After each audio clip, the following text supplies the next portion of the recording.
Assalamualaikum warahmatullahi wabarakatuh. Innal hamdalillah nahmaduhu wa nasta'inuhu wa nastaghfiruh wa na'udzu billahi min syururi anfusina wa min sayyiati a'malina. May yahdihillahu fala mudilla lahu wa may yudlilhu fala hadiyalah. Asyhadu an la ilaha illallah wahdahu la syarikalah wa asyhadu anna Muhammadan abduhu wa rasuluh.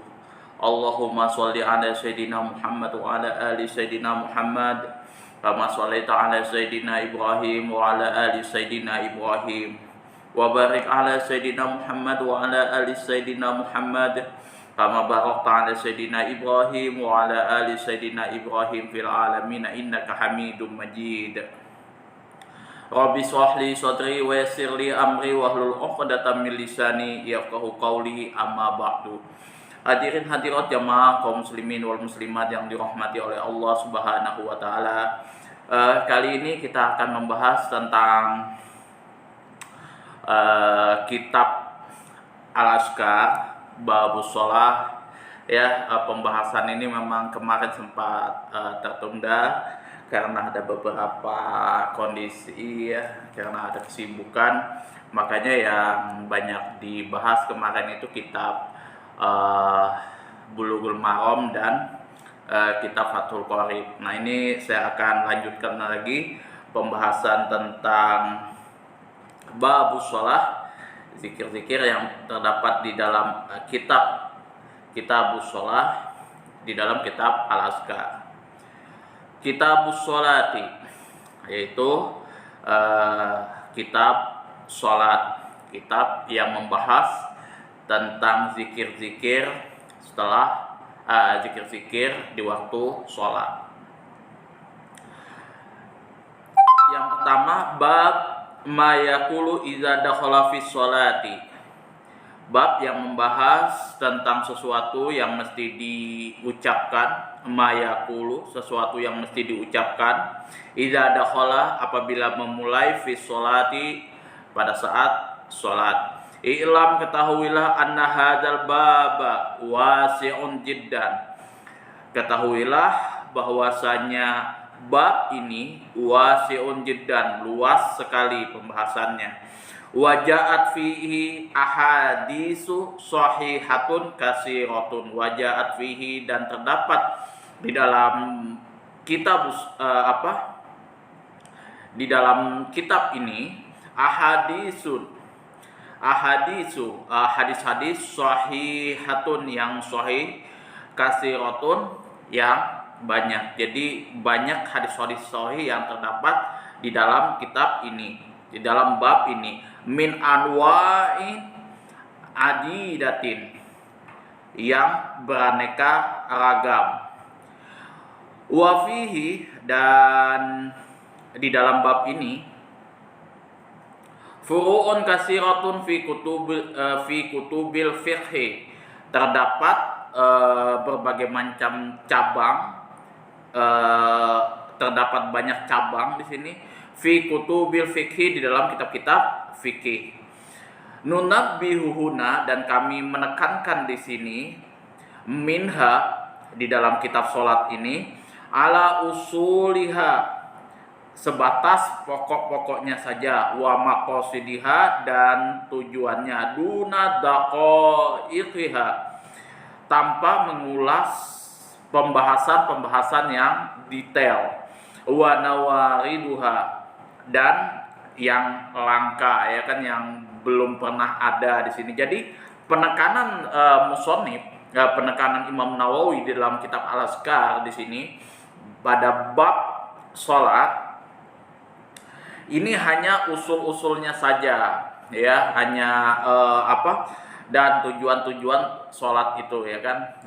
Jadi apa-apa yang mesti diamalkan dan lain sebagainya. Jadi tidak ada pembahasan yang lebih rinci yang diterangkan di dalam kitab Al-Azkar, karena memang itu sudah ada pembahasannya di dalam kitab beliau sendiri. Jadi kayak misal di dalam kitab Ar-Raudhah, kemudian kitab Majmu', itu pembahasan hukum fikihnya dijelaskan detail di situ, dalil-dalilnya apa segala macam. Tapi kalau misalkan di dalam kitab Al-Azkar, ini tidak didetailkan pembahasannya. Wa akhzifu adillati mu'zimiha, dan kami di sini tidak mencantumkan dalil-dalil mu'azimuha untuk menjaga isaron sisi lil ikhtisari. Isaron ini pada sisi yang ringkas, untuk meringkas pembahasan yang ada di dalam kitab ini, kitab Al-Azkar dan kitabus babus sholah ya. Jadi memang betul-betul diringkas karena pokoknya di sini hanya untuk diamalkan. Jadi diamalkan seperti itu. Laisa hadzal kitab maudu'an di bayanil adillah, dan kitab ini tidak berorientasi. Laisa hadzal kitab Laisa hadzal kitabu, dan kitab ini tidak berorientasi maudu'an berorientasi libayanin, untuk menjelaskan al-adillati, dalil innama huwa, akan tetapi di sini kitab ini libayani mayyu'malu bihi, hanya menjelaskan sesuatu yang perlu diamalkan. Wallahul muwaffiq, dan Allah lah zat yang maha memberi taufik. Jadi itu mukadimah yang disampaikan oleh Imam Nawawi ketika masuk kepada pembahasan kitabus shalah. Bab takbiratul ihram. Yang pertama di sini adalah bab yang membahas tentang takbiratul ihram. I'lam, ketahuilah, anna sholata, sesungguhnya sholat la tasihhu, tidak sah, illa takbiratul ihram, kecuali dengan dengan melakukan takbiratul ihram. Jadi takbiratul ihram itu Allahu Akbar, seperti itu. Itu takbiratul ihram. Faridatan kana au nafilatan.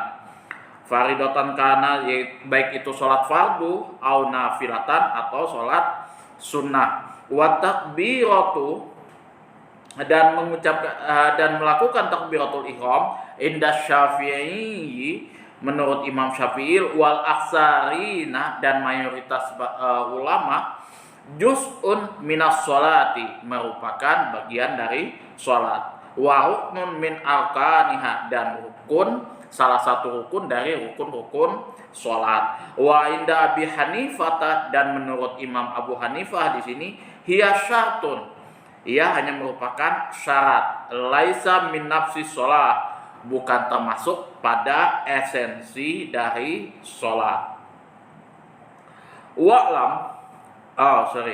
Jadi di sini kalau takbiratul ihram itu merupakan fardu ya, merupakan rukun daripada sholat itu sendiri. Jadi baik itu sholat sunnah, baik itu sholat wajib ataupun sholat sunnah. Nah, dan menurut Imam Syafi'i dan beberapa ulama-ulama lainnya di sini, bahwa takbiratul ihram itu merupakan bagian dari sholat dan rukun dari semua rukun-rukun sholat. Akan tetapi di sini ada perbedaan pandangan dengan Imam Abu Hanifah. Kalau Imam Abu Hanifah mengatakan bahwa ini hanya syarat saja, tidak masuk kepada esensi dari sholat. Artinya ketika seseorang tersebut tidak mengucapkan takbiratul ihram, tidak melakukan takbiratul ihram, maka tidak membatalkan sholatnya, hanya ya fadilah sholatnya tidak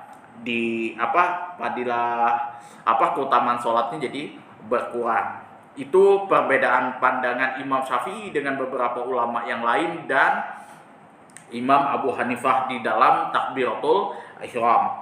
Wa'lam, ketahuilah anna lafza takbir, sesungguhnya lafaz takbir takbiratul ihram itu ayakula, dengan mengucapkan Allahu Akbar, Allah Maha Besar, au yakul Allahul Akbaru. Jadi yang pertama itu akbarnya tidak ada alif lamnya, jadi Allahu Akbar. Nah, au yakulu, atau mengucapkan Allahul Akbar. Jadi di lafaz akbarnya itu ada alif lamnya, al akbar.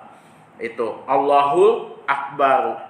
Fahadza, dua lafaz ini, Allahu Akbar dan Allahu Akbar jaizani boleh diucapkan inda Syafi'i menurut Imam Syafi'i wa Abi Hanifah dan Imam Abu Hanifah wa akhirin dan ulama-ulama yang lain. Wa mana amalikusania, akan tetapi di sini Imam Malik melarang untuk mengucapkan kalimat yang kedua, redaksi yang kedua, Allahul Akbar. Jadi alif lamnya itu tidak ada, tidak boleh diucapkan. Kenapa? Kata Imam Malik di sini menjelaskan fal ihtiyatu ayyatil insan bil awal. Untuk berhati-hati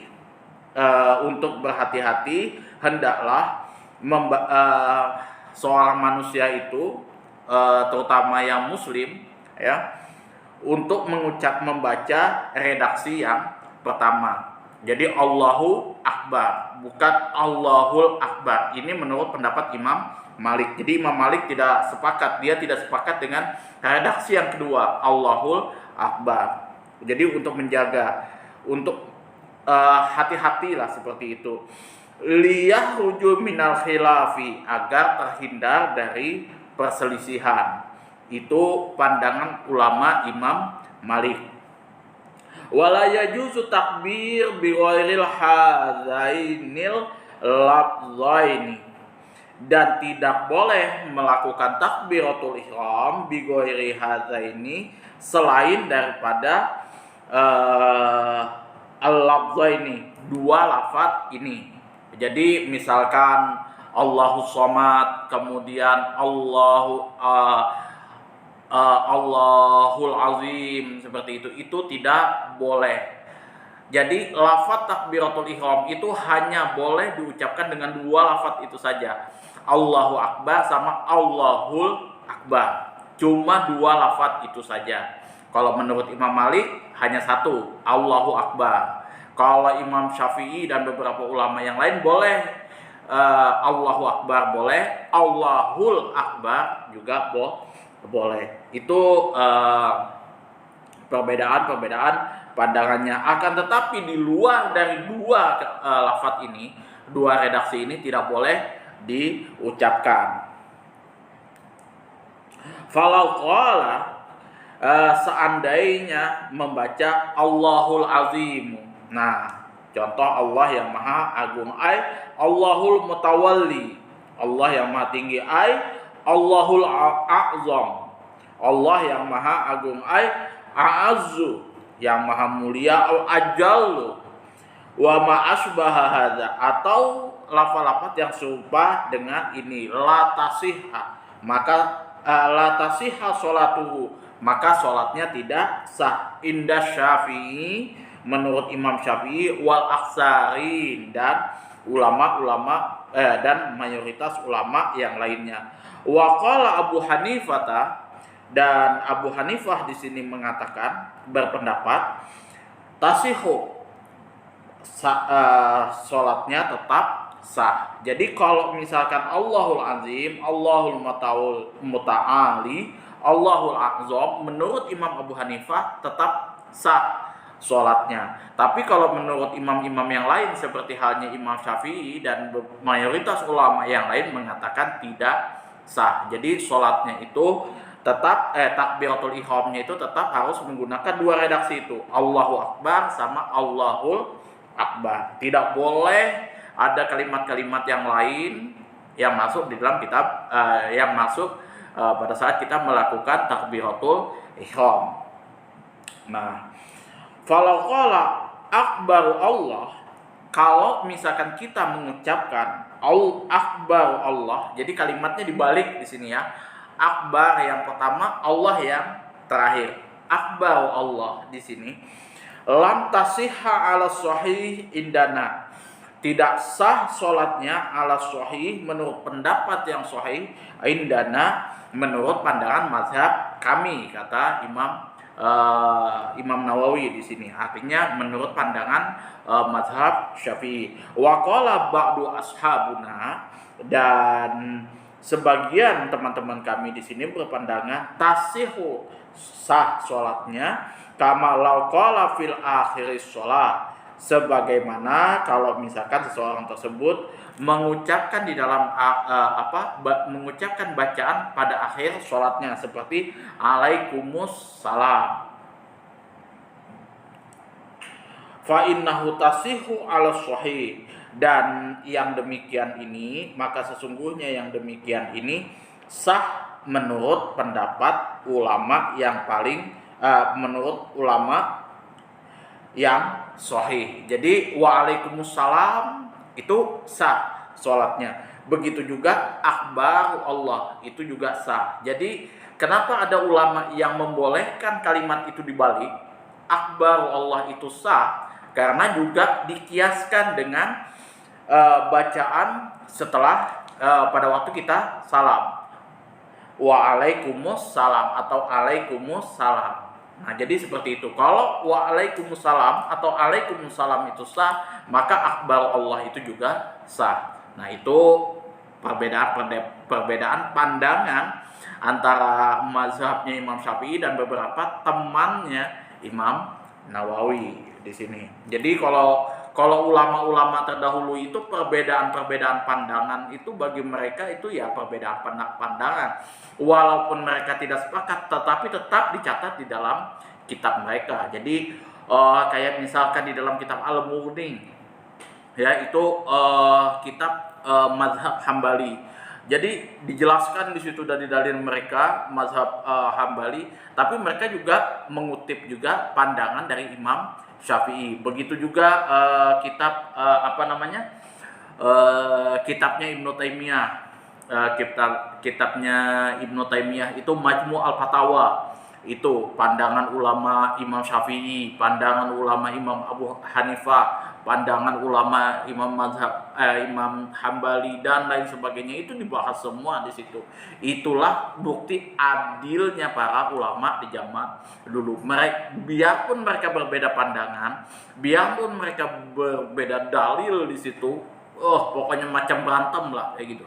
Tapi tetap pandangan-pandangan yang berbeda di kalangan mereka itu dicatat di dalam kitabnya itu.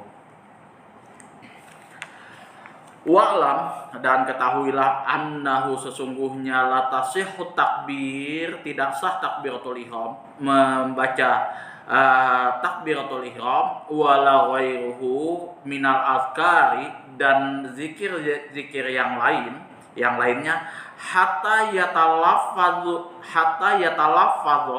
sampai seseorang tersebut melafadzkan bilisanihi dengan lisannya, bihaitsu yusmi'u nafsahu, sampai seseorang itu mendengar oleh dirinya sendiri. Jadi misal contoh Allahu Akbar. Nah, itu paling tidak dibaca pelan, jangan sampai cuma di dalam hati, sampai telinga kita ini mendengar kayak gitu. Jangan juga keras-keras kan, Allahu Akbar, enggak. Jadi pelan aja, Allahu Akbar, seperti itu kan. Bismillahirrahmanirrahim, alhamdulillah. Yang mana telinga kita bisa mendengar. Jangan sampai cuma diam begitu aja, cuma di dalam hati. Itu jangan sampai, itu tidak boleh di dalam mazhab Syafi'i seperti itu. Jadi diupayakan itu kita mendengar bacaan-bacaan yang kita baca. Nah, dan di sini kalau misalkan itu cuma dibaca di dalam hati, tidak bisa kita mendengar dengan telinga, maka tidak sah takbiratul ihram dan bacaan zikir-zikir yang lain di dalam sholat seseorang tersebut. Idza lam yakun lahu aridun, kalau misalkan pada seseorang tersebut tidak ada penghalang, tidak ada sesuatu yang menghalangi pendengarannya, seperti itu. Waqad qaddamna, dan kami telah menjelaskan bayana hadhil fusul, pembahasan pada pasal-pasal ini, allati fi awalil kitab, yang mana sudah terdapat di dalam yang terdapat di awal kitab. Fa in kana bilisanihi hausun, kalau misalkan seseorang tersebut pada lisannya harsun, predikat orang tersebut tunawicara. Tunawicaranya artinya tidak bisa berbicara, ya kan? Atau kalau misal gampangnya bisu lah, seperti itu. Tapi kalau ininya tunawicara. Au aibun, atau ada kecacatan pada lisannya. Misalkan seseorang tersebut stroke, ya kan? Stroke itu ya otomatis dia susah untuk berbicara. Harakahu, maka seseorang tersebut cukup dengan menggerak-gerakkan lisannya biqadri mayuqdiru, semampu yang dia bisa, alaihi, atas seseorang tersebut, watasihhu sholatuhu, maka sholatnya sah, maka sholatnya tetap sah. Jadi kalau misalkan orang yang misalkan stroke berat kayak gitu, dia susah untuk ngomong atau tunawicara, nah maka di sini dia hendaklah menggerakkan lisannya semampu yang dia bisa, maka sholatnya tetap sah. Wa'lam, maka ketahuilah annahu la yasihu takbir, tidak sah membaca takbiratul ihram di sini bil ajamiyah, dengan bahasa ajami. Bahasa ajami ini adalah bahasa di luar bahasa Arab. Contoh misalkan Allah Maha Besar, itu bahasa ajami. Maka di sini tidak sah bacaan takbiratul ihramnya. Liman qadara alal arabiyah, kalau seumpamanya bagi orang yang mampu mengucapkan dengan bahasa Arab. Liman qadara alal arabiyah, jika bagi orang yang mampu mengucapkan dengan bahasa Arab, itu ya kan, kayak ya mayoritas sih kalau di Indonesia bahasa Arab itu sudah, terutama bacaan-bacaan sholat itu sudah bahasa hari-hari, ya kan. Jadi kayak Allahu Akbar, Bismillahirrahmanirrahim, kemudian Alhamdulillahirabbil alamin, Arrahmanirrahim, Maliki yaumiddin, iyyaka na'budu wa iyyaka nasta'in, ihdinas siratal mustaqim, siratal ladzina an'amta 'alaihim ghairil maghdubi 'alaihim waladdallin, amin. Itu kan, itu sudah mayoritas orang sudah bisa mengucapkan itu, ya kan. Bahkan kalau misalkan orang buta huruf di Madura nih ya, saya jujur waktu itu ada orang tua ya di Madura itu, dia memang buta huruf kalau untuk tulisan ini menulis huruf Latin kayak gitu. Tapi mohon maaf, kalau misalkan itu huruf Arab yang dia tulis, lancar, nggak ada masalah dia. Jadi dia bisa membaca huruf pegon yang seperti ini. Nah, huruf pegon itu dengan lancar dan mudah. Jadi kalau misalkan kiai-kiai terus orang tua zaman dulu yang hidup di Madura itu kan, nah itu kalau misalkan dia nulis Latin nggak bisa baca. Tapi kalau misalkan dia nulis Arab seperti itu, Arab pegon terutama, bisa dia baca gitu, dan dia lancar gitu. Itu kalau beda-bedanya kayak gitu kan. Jadi kalau misalkan yang namanya mengaji Al-Quran dengan bahasa Arab seperti itu, kalau di Madura sudah lolos, sudah pasti, sudah nggak ada kendala di sini. Wa amman la yaqdiru, kalau misalkan dan adapun bagi orang layak diru yang tidak mampu, fatasihhu, maka sah sholatnya, wa yajibu alaihi ta'allumul arabiyah. Jadi kalau misalkan seseorang tersebut tidak bisa melafadzkan dengan bahasa Arab, maka tetap sah sholatnya. Wa yajibu, akan tetapi wajib bagi seseorang tersebut, alaihi, atau seseorang tersebut, ta'allumul arabiyah, belajar bahasa Arab. Jadi ibarat kata kalau kita itu mengaji seperti itu, ya kan. Misalkan alif, ba, ta, seperti itu, kayak misalkan juz amma, alifan kalau zaman kita dulu. Nah, itu wajib. Nah, jadi kalau misal kita kecil zaman dulu kan ya, mengaji itu hal-hal yang wajib gitu. Bahkan ya kalau saya sendiri, kalau misalkan kiai sudah ngajarin ngaji itu sudah suasana tegang, serius itu. Jadi ya bagi teman-teman itu harus belajar, meskipun sah tetap sholatnya.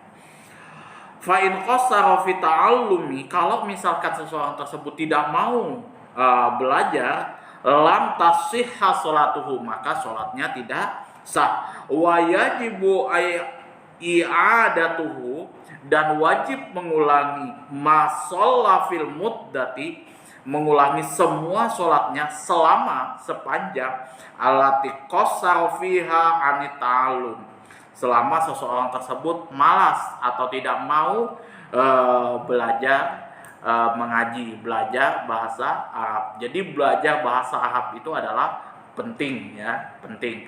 Belajar bahasa Arab itu bukan berarti misalkan kayak fahaluk apa segala macam, enggak. Tapi kita yang intinya itu belajar huruf-huruf hijaiyah seperti itu, belajar mengaji Al-Qur'an, kemudian hadis dan lain sebagainya dengan bahasa Arab. Itu penting untuk teman-teman pelajari. Nah, kalau misalkan belajar bahasa Arab untuk mengkaji kitab-kitab kuning, nah itu tidak wajib. Cuman kalau mungkin saya mengkiaskan dalam kitab ilmu mempelajari ilmu hadis, fardu kifayah kan, fardu kifayah itu. Karena di setiap kampung, di setiap daerah itu mesti harus ada orang yang bisa baca kitab kuning seperti itu. Tapi kalau misalkan di daerah Jawa, itu daerah Jawa, Sumatera, kemudian Madura, NTB, itu kalau yang namanya ngaji kitab kuning itu sudah mayoritas di sana. Kemudian kalau di Kalimantan itu Banjarmasin, itu juga banyak membahas juga kitab-kitab kuning. Nah, salah satunya biasa kalau yang dibahas kalau di Banjarmasin itu kitab Sabilul Muhtadin karangan Syekh Muhammad Arsyad Al-Banjari. Itu kalau karangan Syekh Muhammad Arsyad Al-Banjari itu sudah terkenal sampai di Malaysia, di beberapa negara Asia Tenggara. Itu terkenal itu, dan beliau ini salah satu ulama 3 serangkai dari Indonesia yang memang dulu disegani itu. Jadi salah satunya adalah Syekh Muhammad Arsyad Al-Banjari, kemudian ulama dari Sulawesi dan Jakarta kalau tidak salah seperti itu. Saya lupa namanya. Saya yang ingat itu Syekh Muhammad Arsyad Al-Banjari itu salah satu ulama 3 serangkai yang disegani, yang dikagumi dari Indonesia, terutama ya dari Kalimantan Selatan.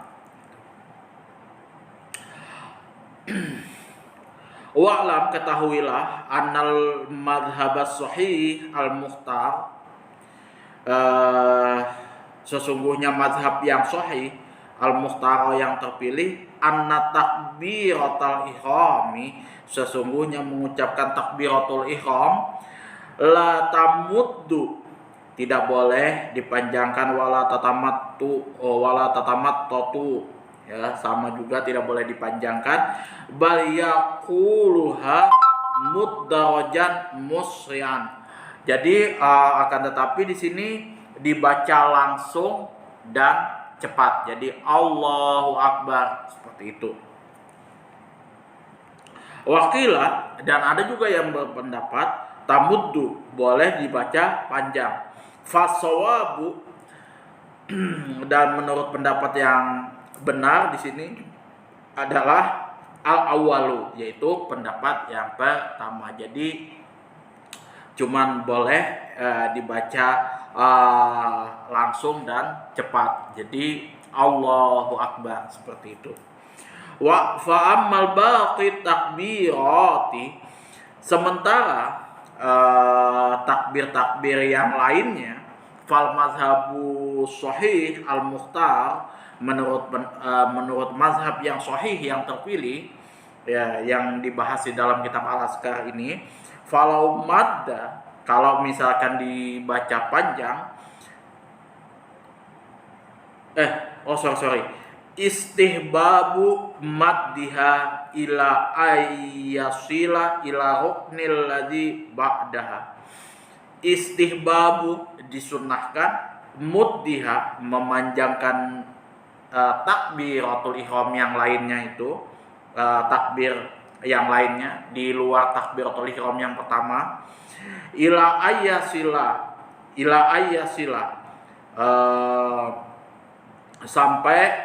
sampai ila rukni karukun alladzi ba'daha yang setelahnya. Jadi misalkan gini, Allahu Akbar kemudian ruku. Jadi boleh dipanjangkan sampai kita selesai ruku. Kemudian Allahu Akbar sujud seperti itu. Itu boleh dipanjangkan sampai kita melakukan rukun yang sesudahnya seperti itu. Wakilah dan ada juga yang berpendapat la tamuddu, tidak boleh dibaca panjang. Falau madda, kalau misalkan seumpamanya itu dibaca panjang, malayamuddu, bacaan yang tidak boleh dipanjangkan, tarokamadda, atau tidak memanjangkan mayamuddu, lafaz yang dipanjangkan, yang mesti dipanjangkan, lam tabtu sholatuhu, maka tidak membatalkan sholatnya. Lakin akan tetapi fatathul fadilatu, akan tetapi orang tersebut telah kehilangan fadilah sholatnya. Jadi yang namanya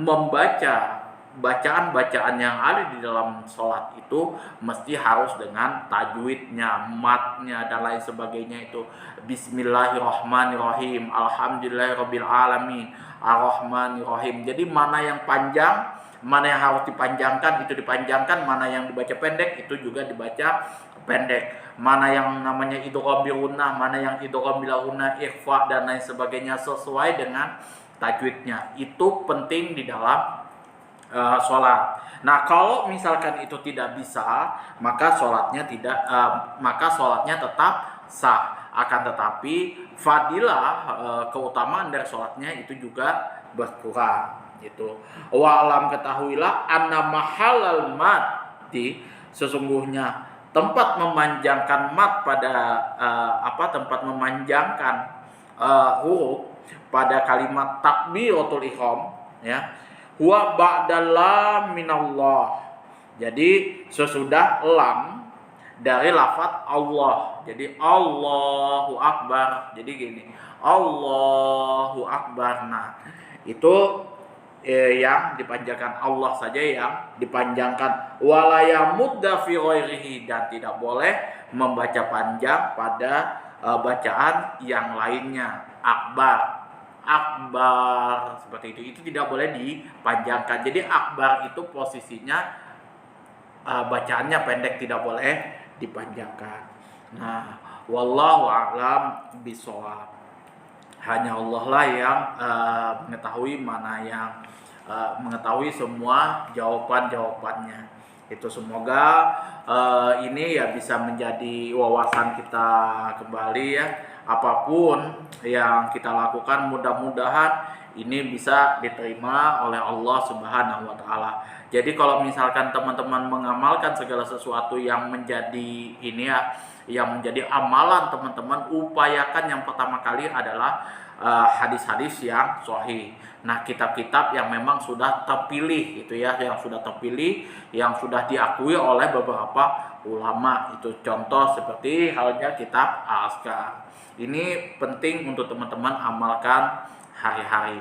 Kalau seandainya teman-teman fokus pada hadis sahih saja, hadis sahih dan hadis hasan, tidak mengamalkan hadis dhaif, itu sudah yakin saya sudah babak belur lah teman-teman, pasti sudah kepayahan lah mengamalkan bacaan-bacaan yang ada, amalan-amalan yang ada di dalam kitab Al-Azkar. Apalagi nanti masuk kepada hadis yang dhaif, kemudian hadis yang syadidud dhaif, itu sudah lumayan. Jadi kalau misalkan teman-teman, sekali lagi saya ingatkan, ya, kalau misalkan ada yang membid'ahkan, ada yang ini, nggak usah baper lah seperti itu, nggak usah baper kayak gitu kan. Jadi itu semua perbedaan pandangan. Jadi kalau misalkan ini bid'ah, tahlilan bid'ah dan lain sebagainya, banyak lagi istilahnya amalan-amalan yang mesti kita amalkan selain daripada hal-hal yang bid'ah itu kan. Jadi kalau misalkan kita fokus di dalam kitab Al-Azkar itu aja, amalan itu kita amalkan, insya Allah nggak bakalan nggak bakalan habis lah itu ya kan, tetap masih banyak lah yang perlu kita amalkan. Nah biasanya ulama-ulama yang membid'ahkan itu hanya ya sebatas mengingatkan, sebatas yang dia tahu. Biasanya metode yang mereka ambil adalah kitab Al-I'tisam itu yang ini. Dan kebanyakan yang saya amati kalau misalkan di Indonesia, terutama di Kalimantan itu bid'ahnya itu ya karena ketidaktahuan. Karena ketidaktahuan mungkin ya kan, ustadz-ustadz yang mengajarkan itu kan kurang ditangkap secara utuh oleh muridnya, kemudian diturunkan lagi, ya akhirnya ya sedikit agak bergeser daripada apa yang sudah dijelaskan. Nah itu merupakan tugas kita bersama untuk memperbaiki itu lagi kayak gitu.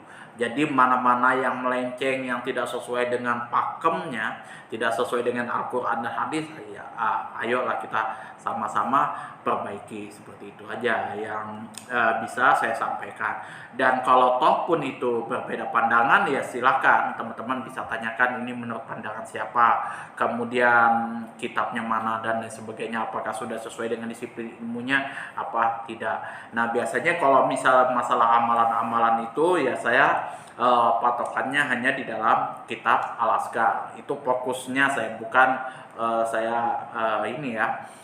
menafikan kitab-kitab yang lain ya. Jadi saya fokuskan ke teman-teman itu hanya kitab Al-Azkar supaya teman-teman enak bisa mencerna. Kemudian juga apa-apa yang teman-teman amalkan di dalam konten ini itu sudah lulus sensor oleh beberapa ulama-ulama yang terdahulu. Ulama ahli hadis sepakat dengan isi kitab yang ada di dalam kitab Al-Azkar itu. Jadi yang namanya ulama sekaliber Al-Imam Nawawi itu sudah diakui oleh semua ulama ke fakihannya itu, berbanding dengan ulama siapa saya lupa itu, Al-Imam Rafi'i. Jadi ada Imam Rafi'i itu juga ulama mazhab Syafi'i yang memang besar juga, yang terkenal juga, tapi beliau ini enggak sefaqih Al-Imam Nawawi. Itu saja ya. Jadi mohon maaf apabila ada kesalahan kata-kata saya, mungkin ada kata-kata saya yang menyinggung mulai dari yang dahulu sampai yang sekarang gitu kan. Dan ini juga kita sudah memasuki bulan Hari Raya Idul Adha ya. Mohon maaf lahir batin bagi teman-teman yang mungkin pernah ada saya sakiti, mungkin saya pernah ada tersilap-silap kata. Ya kapanlah video ini nanti diupload ya kan, itu nanti ya sesuai dengan jadwal lah. Akhirul kalam, wabillahi taufiq wal hidayah. Assalamualaikum warahmatullahi wabarakatuh.